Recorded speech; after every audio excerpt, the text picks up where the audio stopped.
नमस्ते, फेरि पनि उपस्थित भइसकेको छु अर्को एउटा भिडियोको साथमा। आजको यो भिडियोमा तपाईहरुलाई पोर्चुगलको फास्ट ट्र्याक भिजाको बारेमा जानकारी दिन गइरहेको छु, किनभने अहिलेको अवस्थामा चाहिँ यो नयाँ भिजा खुलेको छ पोर्चुगलको लागि।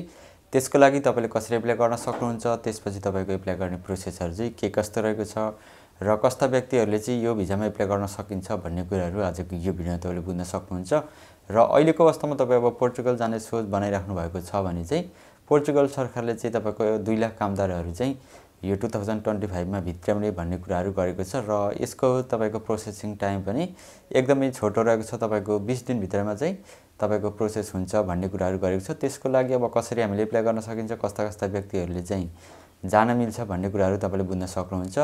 र यसरी तपाईले अब एप्लाई गर्दाखेरि के कति तपाईको लागत लाग्ने हुन्छ र साथै तपाईको चाहिँ कुन मेन पावर अथवा एजेन्सी अथवा तपाईले अनलाइन एप्लाई गर्नुपर्ने हो, कुन तरिकाबाट तपाईले एप्लाई गर्न सक्नुहुन्छ भन्ने कुराहरु पनि यो भिडियोमा तपाईले बुझ्न सक्नुहुन्छ। र यो प्रोग्राम चाहिँ अहिले भर्खरै मात्रमा खुलेको छ। यदि तपाई पनि अब एप्लाई गर्न चाहनुहुन्छ भने चाहिँ भिडियो अन्त्यसम्म हेरेर सम्पूर्ण कुराहरु बुझेर चाहिँ तपाईले आफ्नो एप्लाई गर्न सक्नुहुन्छ। र अहिलेको अवस्थामा चाहिँ यदि तपाई यो पोर्चुगलको फास्ट ट्र्याक भिजामा एप्लाई गर्न चाहनुहुन्छ भने यसमा चाहिँ तपाईको 3टा कुराहरु हुन जरुरी छ भनेको छ। र सबैभन्दा पहिले चाहिँ यदि तपाई यो भिजामा एप्लाई गर्न चाहनुहुन्छ भने तपाईले चाहिँ आफ्नो एउटा स्पोन्सर खोज्नु पर्ने हुन्छ अथवा तपाईको पोर्चुगलको विभिन्न कम्पनीहरुबाट चाहिँ तपाईले अब कुन जबको तपाईसँग स्किल एक्सपिरियन्स छ त्यो अनुसारको चाहिँ आफ्नो सीभीहरु बनाएर त्यहाँ भएका विभिन्न कम्पनीहरुमा तपाईले एप्लाई गरेर ती कम्पनीहरुले चाहिँ तपाईलाई स्पोन्सर गर्ने भो अथवा तपाईको वर्क परमिट दिने भो, अफर लेटर दिने भो भने त्यस्तो अवस्थामा चाहिँ तपाई जान सक्नुहुन्छ। र सुरुमा चाहिँ तपाईले एप्लाई गर्नको लागि त्यहाँको कम्पनीबाट, पोर्चुगलको कम्पनीबाट चाहिँ तपाईलाई स्पोन्सर चाहिन्छ भन्ने कुराहरु गरेको छ। र तपाईले अब सुरुमा चाहिँ यो स्पोन्सर कसरी खोज्न सक्नुहुन्छ भन्ने कुराहरु म यहाँ तपाईलाई देखाउने छु। त्यसदेखि पछाडी अर्को कुरा यसमा के भनेको छ भने यदि तपाई अब पोर्चुगल जाने सोच बनाइराख्नु भएको छ भने तपाईको चाहिँ एउटा राम्रो खालको इन्स्योरेन्स गरेको हुनुपर्छ भन्ने कुराहरु गरेको छ। तपाईले अब इन्स्योरेन्सहरु गर्ने धेरै कम्पनीहरु छन्। तपाईले यो नेपाल सरकारको वैदेशिक रोजगारी विभागको साइटमा चेक गर्नुभयो भने त्यहाँ चाहिँ तपाईको मान्यता प्राप्त इन्स्योरेन्स गर्ने कम्पनीहरु छन्। तपाईले कम्तिमा पनि 30-40 हजार माथिको चाहिँ आफ्नो एउटा इन्स्योरेन्स गर्नुपर्ने हुन्छ। दोस्रो चाहिँ डकुमेन्ट तपाईको इन्स्योरेन्स चाहिन्छ भनेको छ। त्यसदेखि पछाडी तेस्रो चाहिँ तपाईले अब यदि तपाई पोर्चुगल जाँदै हुनुहुन्छ भने पोर्चुगलमा चाहिँ अब विभिन्न तपाईको रुमहरु चाहिँ त्यहाँ पाउँदैन। त्यो भएको कारणले यदि तपाईको कुनै कम्पनीले सिलेक्ट गर्छ अथवा तपाईले त्यहाँबाट स्पोन्सर पाउनु भयो भने त्यस्तो अवस्थामा तपाईले पोर्चुगलमा चाहिँ आफ्नो रुम चाहिँ खोज्नु पर्ने हुन्छ। अब त्यसमा तपाईले आफ्नो एउटा होटल पनि बुक गर्न सक्नुहुन्छ अथवा तपाईको पोर्चुगलबाट कुनै कम्पनीले तपाईलाई स्पोन्सर गर्ने भो, त्यो कम्पनीमा तपाईको बस्ने पनि व्यवस्था रहेछ भने त्यस्तो अवस्थामा तपाईले त्यही पनि देखाउन सक्नुहुन्छ। र यो भिसा प्रोसेस गर्नुभन्दा अगाडि चाहिँ तपाईको 3टा कुरा चाहिन्छ भनेको छ। तपाईको जब स्पोन्सर, त्यसपछि तपाईको चाहिँ एउटा हेल्थ इन्स्योरेन्स चाहियो, त्यसपछि तपाईको पोर्चुगलमा चाहिँ आफ्नो एकोमोडेसन अथवा रुम चाहिँ तपाईले म यो ठाउँमा बस्छु भन्ने कुराहरु चाहिँ देखाउनु पर्ने हुन्छ। र यो तपाईको रुमहरु देखाउने, त्यसपछि हेल्थ इन्स्योरेन्सहरु गर्ने भन्ने कुराहरु चाहिँ पछिको कुरा रहन्छ। सुरुमा चाहिँ तपाईले आफ्नो एउटा युरोपास सीभी बनाएर पोर्चुगलमा भएका विभिन्न कम्पनीहरुमा तपाईले सुरुमा जबहरु खोज्नु पर्ने हुन्छ। त्यो तपाईले कसरी खोज्न सक्नुहुन्छ भन्ने कुराहरु म यहाँ तपाईलाई देखाउने छु। त्यही अनुसार तपाईले आफ्नो एप्लाई गर्न सक्नुहुन्छ। र साथै अब तपाईले यो च्यानलमा जोडेर अपडेट रहनु भयो भने म अगाडिको प्रोसेसहरु पनि तपाईहरुलाई बताइदिने छु। र तपाईले यो पोर्चुगलको फास्ट ट्र्याक भिजाको बारेमा बुझ्न चाहनुहुन्छ भने चाहिँ यो साइटमा भिजिट गरेर आफैले पनि सम्पूर्ण कुराहरु चाहिँ रिड गर्न सक्नुहुन्छ। सबै कुराहरु लेखेको छ। यहाँ चाहिँ तपाईको पोर्चुगलमा विभिन्न कामदारहरुको जरुरी भएको कारणले गर्दाखेरि यो चाहिँ तपाईको 20 दिन भित्रमा पोर्चुगल चाहिँ कामदारहरु भित्र्याउने हिसाबले यो खालको भिजा अहिले हामीले ओपन गरिएको छ भनेर यहाँ लेखेको छ। तपाई आफैले पनि यो साइटमा भिजिट गरेर रिड गर्न सक्नुहुन्छ। त्यसपछि अब यहाँ तपाईको एप्लिकेसन प्रोसेसहरु के कस्तो हुन्छ, कस्तो डकुमेन्ट तपाईलाई चाहिन्छ, यी कुराहरु यहाँ लेखेको छ। तपाईले चाहिँ आएर चेक गर्न सक्नुहुन्छ, भिजिट गरेर हेर्न सक्नुहुन्छ। त्यसदेखि पछाडी अब कुन सेक्टरमा चाहिँ एप्लाई गर्न मिल्छ भनेर यहाँ देखाएको छ। तपाईको एग्रिकल्चरमा मिल्छ भनेको छ, चाइल्ड केयर अथवा हेल्थ केयरमा मिल्छ भनेको छ, कन्स्ट्रक्सन सम्बन्धीको जबहरु उपलब्ध छ। यहाँ तपाईले देख्न सक्नुहुन्छ सबै किसिमका यो कन्स्ट्रक्सन सम्बन्धी जबहरु उपलब्ध हुन्छ। कस्टमर सर्भिसको छ, एजुकेसन एन्ड तपाईको ट्रान्सलेसनको रहेको छ, इन्जिनियरिङको रहेको छ, हेल्थ केयर, हस्पिटालिटीमा देख्न सक्नुहुन्छ। विभिन्न किसिमका जबहरु यहाँ उपलब्ध रहेको छन् भनेको छ। त्यसपछि तपाईको इन्फर्मेसन टेक्नोलोजी सम्बन्धीको छ। अलिकति मुनि सार्दै जानुभयो भने अरु तपाईको यो म्यानुफ्याक्चरिङ एन्ड रिपेयर भनेको छ। त्यसपछि तपाईको ट्रान्सपोर्टमा पनि हेभी ट्रक एन्ड लोरी ड्राइभरको रहेको छ भनेको छ। यसको मतलब चाहिँ तपाईले अब सबै किसिमका जबहरु एप्लाई गर्न सक्नुहुन्छ। यदि तपाई जुनै जबको पनि तपाईसँग एक्सपिरियन्स छ भने तपाईले एप्लाई गर्न मिल्छ भन्ने कुराहरु यहाँ गरेको छ।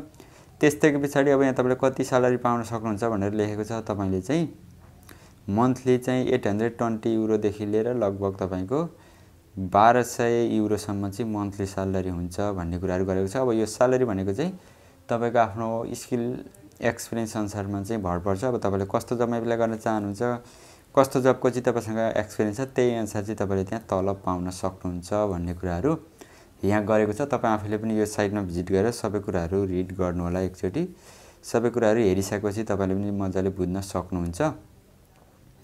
त्यसैको पछाडि अब सुरुमा हामीले यसमा गर्नुपर्ने काम भनेको चाहिँ त्यहाँ पोर्चुगलको कम्पनीहरूमा आफ्नो सिभी पठाएर जबहरू एप्लाई गर्नुपर्ने हुन्छ र तपाईँलाई चाहिँ कुनै कम्पनीले सिलेक्ट गर्यो, त्यहाँबाट तपाईँलाई स्पोन्सर गर्नुभयो भने त्यस पछाडि मात्र अरू कामहरू चाहिँ हामीले गर्नुपर्ने हुन्छ। अब त्यसको लागि सबैभन्दा पहिले तपाईँले चाहिँ के गर्नु पर्यो भन्दा तपाईँको अब कुन जबमा आफ्नो स्किल एक्सपिरियन्स छ त्यही अनुसारको चाहिँ एउटा युरोपास सिभी बनाउनु पर्यो।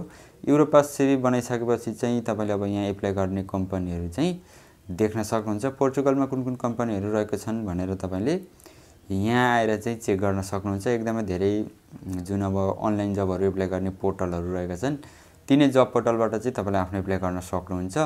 त्यसैको पछाडि एउटा तपाईँको लिङ्कडिन भन्ने रहेको छ। यो साइटमा आएर पनि तपाईँले चाहिँ आफ्नो एक्सपिरियन्स अनुसारको जबहरू खोजेर एप्लाई गर्न सक्नुहुन्छ।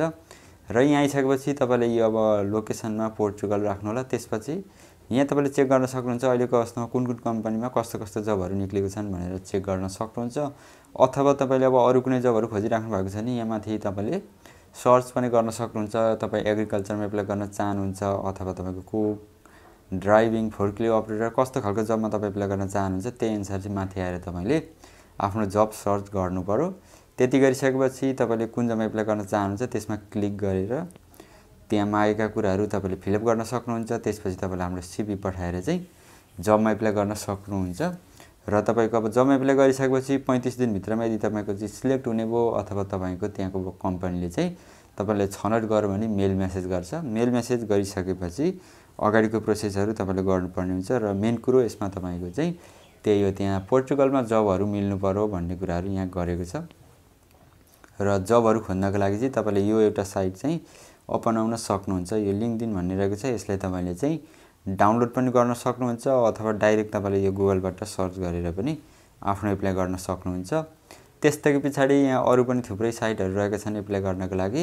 ती साइटहरू पनि म यहाँ तपाईँलाई देखाइदिनेछु र लिङ्क तपाईँलाई म मुनि छोडिदिनेछु। त्यहाँ गएर तपाईँ आफैले पनि सम्पूर्ण कुराहरू हेरेर बुझेर आफ्नो एप्लाई गर्न चाहिँ सक्नुहुन्छ। यो तरिकाबाट तपाईँले ट्राई गर्नु होला। त्यसैको पछाडि भनेको तपाईँले अब केही कुराहरू बुझ्नु भएन अथवा तपाईँको सिभी कभर लेटर बनाउनु पर्ने छ भने पनि तपाईँले मलाई मेसेज गर्न सक्नुहुन्छ। यसरी तपाईँले हेरेर चाहिँ सुरुमा आफ्नो जबहरू एप्लाई गर्नुपर्ने हुन्छ। त्यसपछि तपाईँले यदि त्यहाँको कम्पनीले तपाईँलाई स्पोन्सर गरेर जब मिल्यो भने चाहिँ अगाडिको प्रोसेस गर्नुपर्ने हुन्छ। र अब यो अहिले नयाँ खुलेको भएको कारणले गर्दाखेरि तपाईँले ट्राई गर्नुभयो, कोसिस गर्नुभयो भने त्यस्तो अवस्थामा तपाईँको सिलेक्ट हुने चान्स चाहिँ बढी हुन्छ। तर तपाईँको अब यो अनलाइन जबहरू एप्लाई गर्ने भनिसकेपछि तपाईँको अब स्योरै सिलेक्ट हुन्छ भन्ने कुराहरू हुँदैन। तपाईँले आफ्नो समय मिलेअनुसार सिभी बनाएर चाहिँ ट्राई गर्नु होला।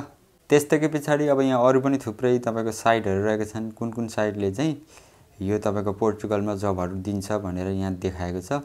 तपाईँले पनि यो साइटमा भिजिट गर्नु होला। र यहाँ तपाईँको 5-7 वटा त्यो खालको चाहिँ साइटहरू रहेका छन्। ती साइटमा तपाईँले भिजिट गरेर आफ्नो एप्लाई गर्न सक्नुहुन्छ।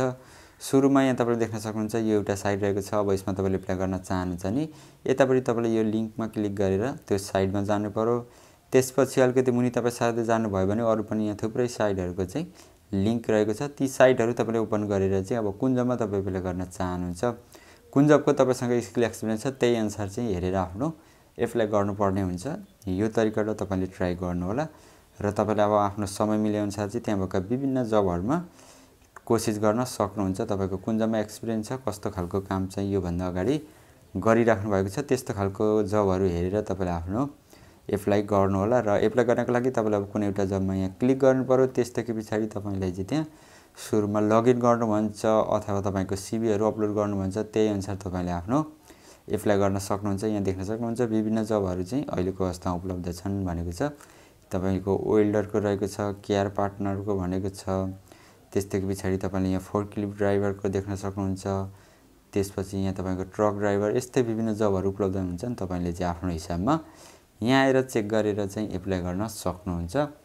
र तपाईँले अब यो सुरुमा पहिलोचोटि यो साइटमा भिजिट गर्दै हुनुहुन्छ भने चाहिँ तपाईँले आफ्नो इमेल आइडी राखेर लगइन गर्नुपर्ने हुन्छ। लगइन गरिसकेपछि त्यहाँ मागेका कुराहरू राखेर तपाईँले यो तरिकाबाट चाहिँ पोर्चुगलको फास्ट ट्र्याक भिजामा एप्लाई गर्न सक्नुहुन्छ। यसरी तपाईँले ट्राई गर्नु होला। बसमा तपाईँले केही कुराहरू बुझ्नु भएन अथवा एप्लाई गर्न आएन भने पनि तपाईँले मलाई मेसेज गर्न सक्नुहुन्छ।